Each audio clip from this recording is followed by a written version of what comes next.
ની અંદર વડાપ્રધાન નરેન્દ્ર મોદી સંબોધન કરી રહ્યા છે। સીધા જઈશું ત્યાં। हिस्सा लिया, मैं उन सबका अभिनंदन करता हूं। आदरणीय अध्यक्ष जी, 75 वर्ष की उपलब्धि साधारण नहीं है, असाधारण है। और जब देश आजाद हुआ और उस समय भारत के लिए जो जो संभावनाएं व्यक्त की गई थी, उन सभी संभावनाओं को निरस्त करते हुए, परास्त करते हुए भारत का संविधान हमें यहां तक ले आया है। और इसलिए इस महान उपलब्धि के लिए संविधान निर्माताओं के साथ साथ मैं देश के कोटि कोटि नागरिकों का आदरपूर्वक नमन करता हूं, जिन्होंने इस भावना को, इस नई व्यवस्था को जी करके दिखाया है। संविधान निर्माताओं की जो भावनाएं थी, उसको जीने में पिछले 75 साल भारत का नागरिक हर कसौटी पर खरा उतरा है। और इसलिए भारत का नागरिक सर्वाधिक अभिनंदन का अधिकारी है। आदरणीय सभापति जी, संविधान निर्माता इस बात में बहुत सजग थे। वो ये नहीं मानते थे कि भारत का जन्म 1947 में हुआ है। वो ये नहीं मानते थे कि भारत में लोकतंत्र 1950 से आ रहा है। वे मानते थे यहां की महान परंपरा को, महान संस्कृति को, महान विरासत को, हजारों साल की उस यात्रा को, उसके प्रति वो सजग थे। उनको इस बात का पूरा भान था। आदरणीय सभापति जी, भारत का लोकतंत्र, भारत का गणतांत्रिक अतीत बहुत ही समृद्ध रहा है, विश्व के लिए प्रेरक रहा है। और तभी तो भारत आज मदर ऑफ डेमोक्रेसी के रूप में जाना जाता है। हम सिर्फ विशाल लोकतंत्र है इतना नहीं, हम लोकतंत्र की जननी है।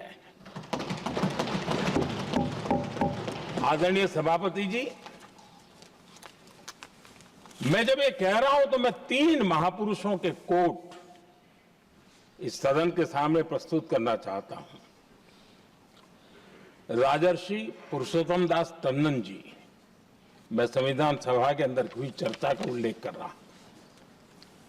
उन्होंने कहा था, सदियों के बाद हमारे देश में एक बार फिर ऐसी बैठक बुलाई गई है, यह हमारे मन में अपने गौरवशाली अतीत की याद दिलाती है, जब हम स्वतंत्र हुआ करते थे, जब सभाएं आयोजित की जाती थी, जिसमें विद्वान लोग देश के महत्वपूर्ण मामलों पर चर्चा करने के लिए मिला करते थे।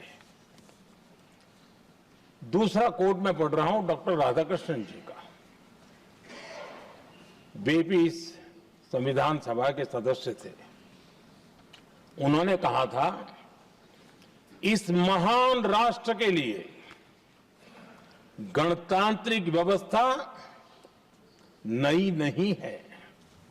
हमारे यहां ये इतिहास के शुरुआत से ही है।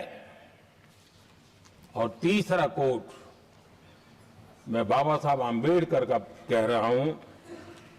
बाबा साहब आंबेडकर जी ने कहा था, ऐसा नहीं है कि भारत को पता नहीं था कि लोकतंत्र क्या होता है।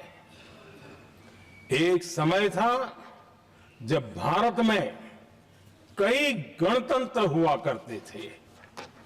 आदरणीय सभापति जी, हमारे संविधान के निर्माण की प्रक्रिया में हमारी देश की नारी शक्ति ने संविधान को सशक्त करने में बहुत बड़ी भूमिका निभाई थी। संविधान सभा में 15 माननीय महिला सदस्य थी और सक्रिय सदस्य थी।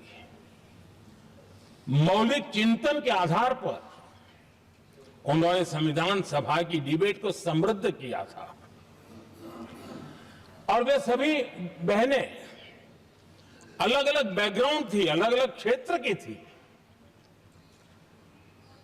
और संविधान में उन्होंने जो जो सुझाव दिए, उन सुझावों का संविधान के निर्माण पर बहुत बड़ा प्रभाव रहा था।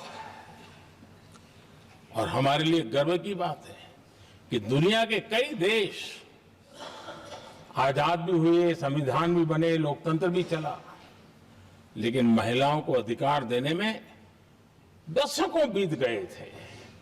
लेकिन हमारे यहां शुरुआत से ही महिलाओं को वोट का अधिकार संविधान में दिया गया।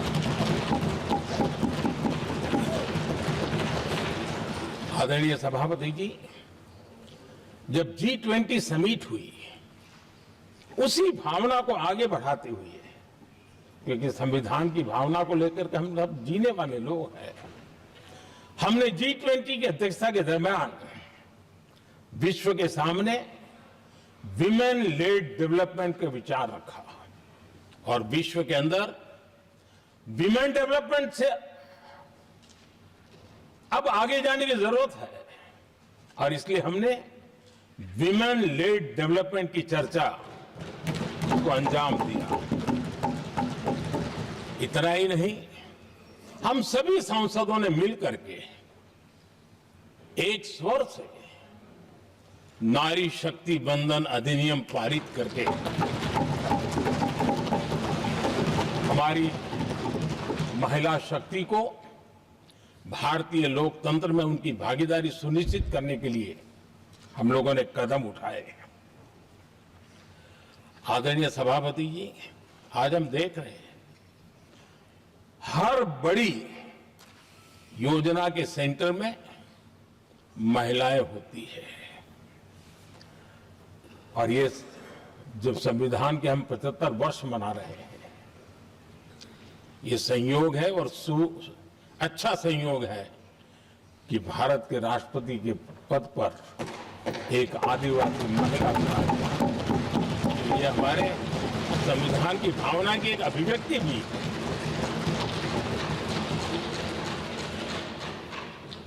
आदरणीय सभापति जी, इस सदन में भी लगातार हमारे महिला सांसदों की संख्या बढ़ रही है, उनका योगदान भी बढ़ रहा है। मंत्री परिषद में भी उनका योगदान बढ़ रहा है। आज सामाजिक क्षेत्र हो, राजनीतिक क्षेत्र हो, शिक्षा का क्षेत्र हो, खेलकूद का क्षेत्र हो, क्रिएटिव वर्ल्ड की दुनिया हो, जीवन के हर क्षेत्र में महिलाओं का योगदान, महिलाओं का प्रतिनिधित्व देश के लिए गौरव दिलाने वाला रहा है। विज्ञान के क्षेत्र में, खास करके स्पेस टेक्नोलॉजी में उनके योगदान की सराहना हर हिंदुस्तानी बड़े गर्व के साथ कर रहा है और इन सब की सबसे बड़ी प्रेरणा हमारा संविधान है। आदरणीय सभापति जी, अब हमारा देश बहुत तेज गति से विकास कर रहा है। भारत बहुत ही जल्द विश्व की तीसरी बड़ी आर्थिक शक्ति बनने की दिशा में बहुत मजबूत कदम रख रहा है। और इतना ही नहीं, ये 140 करोड़ देशवासियों का संकल्प है कि जब हम आजादी की शताब्दी मनाएंगे हम इस देश को विकसित भारत बना करके रहेंगे। ये हर भारतीय का संकल्प है, ये हर भारतीय का सपना है। लेकिन इस संकल्प से सिद्धि के लिए सबसे बड़ी आवश्यकता है, वो है भारत की एकता। हमारा संविधान भी भारत की एकता का आधार है। हमारे संविधान के निर्माण कार्य में इस देश के बड़े बड़े दिग्गज थे, स्वतंत्रता सेनानी थे, साहित्यकार थे, विवेचक थे, सामाजिक कार्यकर्ता थे, शिक्षाविद थे, कई फील्ड के प्रोफेशनल्स थे, मजदूर नेता थे, किसान नेता थे, समाज के हर वर्ग का प्रतिनिधित्व था और सबके सब भारत की एकता के प्रति बहुत ही संवेदनशील थे। जीवन के भिन्न भिन्न क्षेत्र से आए हुए, देश के अलग अलग भूभाग से आए हुए सभी लोग इस बात के प्रति सजग थे और बाबा साहब अंबेडकर जी ने चेताया था। मैं बाबा साहब का कोट पढ़ रहा हूं।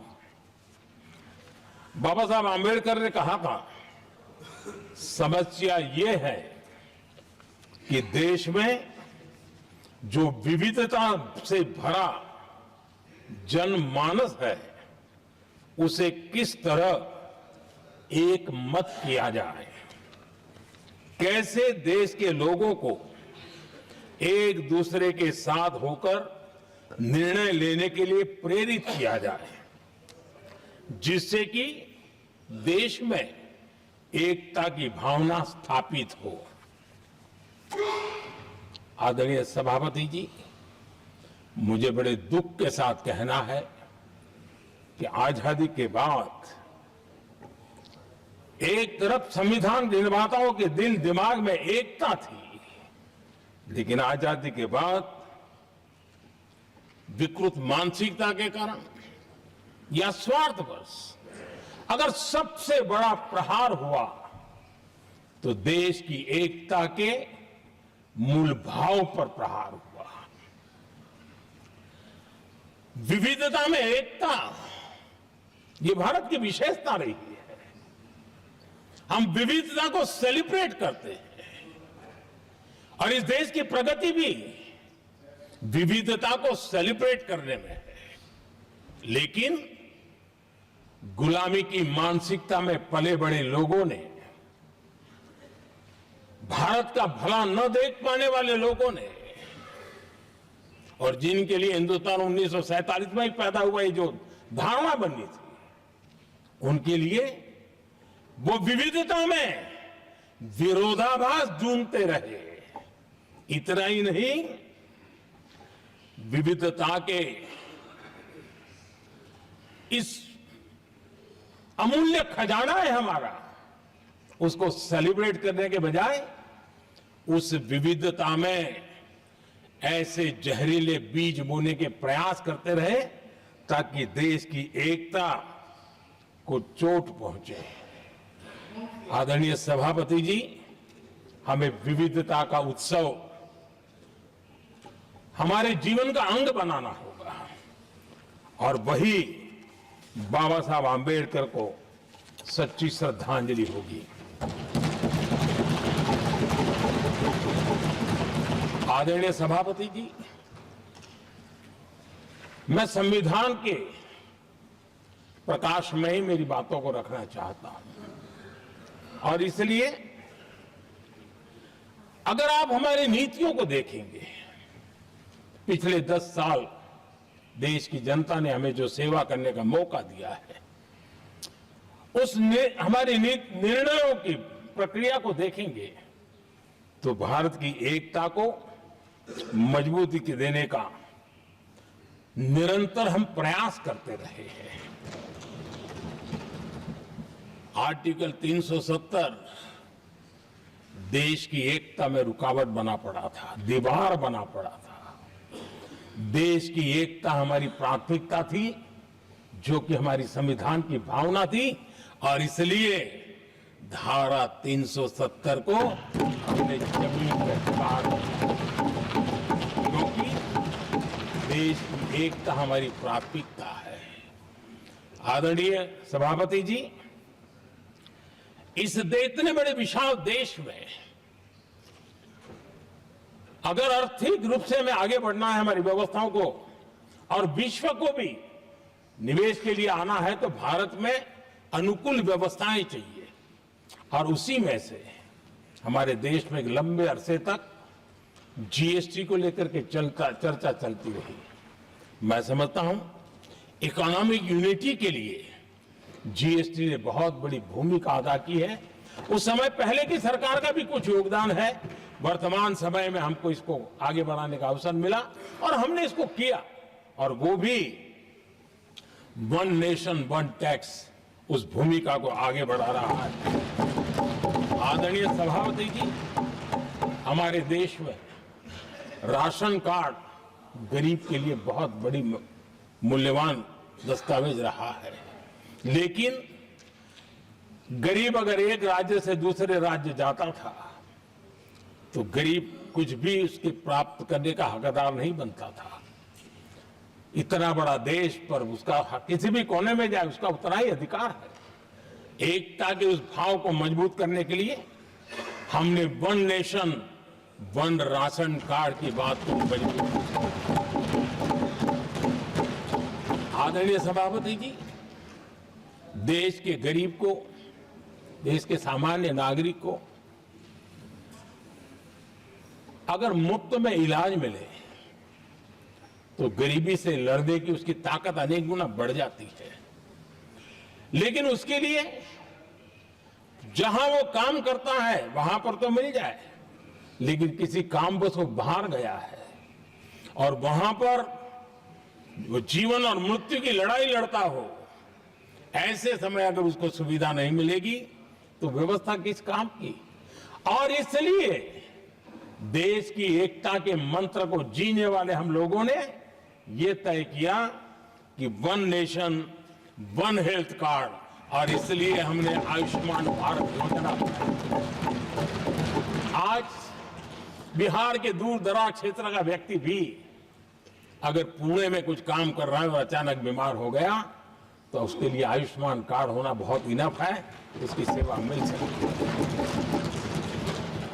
आदरणीय सभापति जी, हम जानते हैं देश में कई बार ऐसा हुआ कि देश के एक हिस्से में बिजली थी लेकिन बिजली सप्लाई नहीं हो रही थी और उसके कारण दूसरे इलाके में अंधेरा था। और पिछली सरकार में हमने विश्व के अंदर भारत की बदनामी हेडलाइन से हुआ करती थी अंधेरे की, वो दिन हमने देखे हैं। और तब जाकर के एकता के मंत्र को लेकर के संविधान की भावना को जीने वाले हम लोगों ने वन नेशन वन ग्रिड को परिपूर्ण कर दिया, और इसलिए आज बिजली के प्रवाह को निर्विरोध रूप से हिंदुस्तान के हर कोने में ले जाया जा सकता है। आदरणीय सभापति जी, हमारे देश में इंफ्रास्ट्रक्चर में भी भेदभाव की बू आती रही है। हमने उसे मिटा करके देश की एकता को ध्यान में रखते हुए, एक संतुलित विकास को ध्यान में रखते हुए हमने उस भेदभाव, उस भावना को खत्म करके एकता को मजबूत किया। हमने नॉर्थ ईस्ट हो या जम्मू कश्मीर हो, हिमालय की गोद के इलाके हो या रेगिस्तान के सटे हुए इलाके हो, हमने पूरी तरह इंफ्रास्ट्रक्चर को एक सामर्थ्य देने का प्रयास किया है ताकि एकता के भाव को अभाव में से कारण कोई दूरी पैदा न हो, उसमें से बदलने का हमने काम किया। आदरणीय सभापति जी, युग बदल चुका है और हम नहीं चाहते हैं कि डिजिटल के क्षेत्र में हैव्स एंड हैव्स नॉट की स्थिति बन जाए। देश के लिए समान रूप से, और इसलिए दुनिया के अंदर बड़े गर्व के साथ हम कहते हैं कि भारत का जो डिजिटल इंडिया की जो सक्सेस स्टोरी है उसका एक कारण है हमने टेक्नोलॉजी को डेमोक्रेटाइज करने का प्रयास किया है, और उसी का भाग है ये हमारे संविधान निर्माताओं ने हमें दिशा दिखाई है कि हमने ऑप्टिकल फाइबर हिंदुस्तान की हर पंचायतों तक ले जाने का प्रयास किया है, ताकि भारत की एकता को मजबूती देने में हमें ताकत मिले। आदरणीय सभापति जी, हमारा संविधान की अपेक्षा है एकता की, और इसी को ध्यान में रखते हुए हमने मातृभाषा के महात्म्य को स्वीकारा है। मातृभाषा को दबा करके हम देश के जनमानस को संस्कारित नहीं कर सकते, और इसलिए हमने न्यू एजुकेशन पॉलिसी में भी मातृभाषा को बहुत बल दिया है। और अब मेरे देश का गरीब का बच्चा भी मातृभाषा में डॉक्टर इंजीनियर बन सकता है, क्योंकि हमारा संविधान सबसे पीछे है, उनकी सबसे दरकार करने का हमें आदेश देता है। इतना ही नहीं, हमने क्लासिकल लैंग्वेज की दिशा में भी कई लैंग्वेजेस जो जिनका हक बनता था, उनको हमने उस स्थान पर रख करके हमने उनका सम्मान किया था। देश भर में एक भारत श्रेष्ठ भारत का अभियान देश के एकता को मजबूत, नई पीढ़ी को वो संस्कारित करने का काम हमारी तरफ से चल रहा है। आदरणीय सभापति जी, काशी तमिल संगमम और तेलुगु काशी संगमम ये आज एक बहुत बड़ा इंस्टीट्यूशनलाइज हुआ है, और समाज के निकटता को मजबूती देने का एक सांस्कृतिक प्रयास भी हमारा चलता रहा है, क्योंकि उसका कारण यही है कि संविधान की मूल धारा में भारत की एकता का महात्म्य स्वीकार किया गया है, और उसको हमें बल देना चाहिए। आदरणीय सभापति जी, संविधान के आज 75 वर्ष हो रहे हैं, लेकिन हमारे यहां तो 25 वर्ष का भी महत्व होता है, 50 वर्ष का भी महत्व होता है, 60 साल का भी महत्व होता है। जरा हम इतिहास की तरफ नजर करें कि संविधान यात्रा के इन महत्वपूर्ण पड़ाव का क्या हुआ था। जब देश संविधान के 25 वर्ष पूरे कर रहा था, उसी समय हमारे देश में संविधान को नोच लिया गया, इमरजेंसी आपातकाल लाया गया।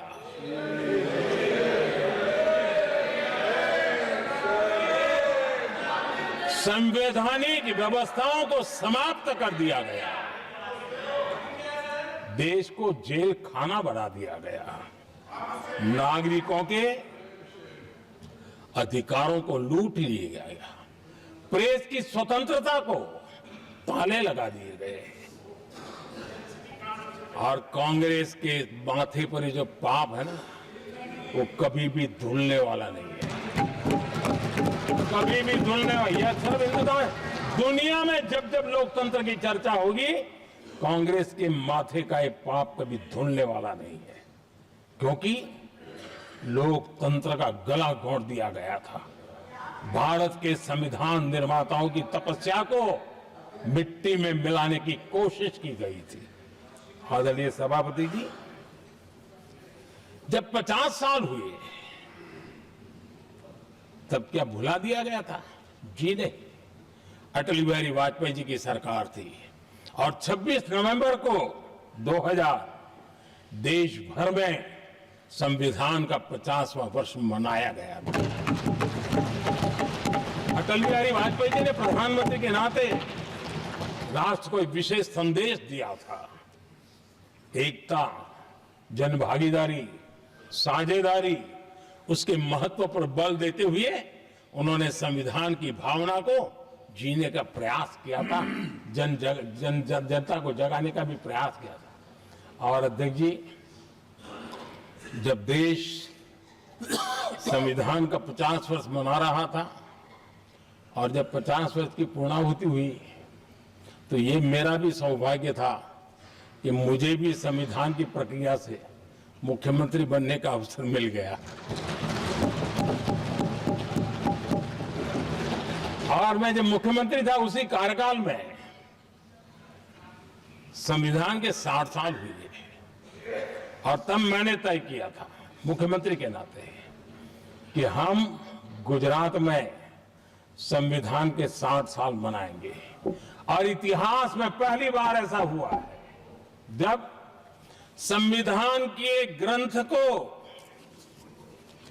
हाथी पर बनाई हुई अंबाड़ी में रखा गया उस विशेष व्यवस्था में रखा गया।